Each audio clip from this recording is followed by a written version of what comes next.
Weather Update.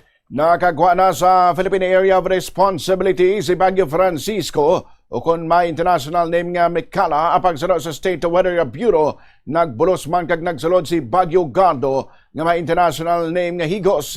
Sunod sa Philippine Atmospheric, Geophysical and Astronomical Services Administration o kung pag-asa nagsulod si Gardo sa PAR las 3 kahapon sang hapon.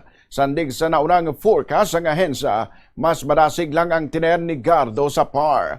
Sa alas 5 sa kagahon nga weather bulletin, nakita ng sentro sang severe tropical storm Gardo sa kalayoon nga 1,280 kilometros na sidlangan na aminhan na sidlangan sang extreme northern Luzon. May dala ining kabaskogon sang hangin nga 95 kilometros kada oras malapit sa sentro kag pagmadlos nga tubtob sa 115 kilometros kada oras. Wala sang anuman nga lugar nga napaidalom sa wind signal. Malayo ang bagyo sa land masakon sa kadutaan sa Pilipinas sa bilog nga forecast period. Gani nga wala ini sang direkta nga epekto sa panahon sa pungsod. Ginalantaw nga magaluya ini kag mahimo nga tropical storm karon sa hapon kag magagwa man gilayon sa Philippine Area of Responsibility.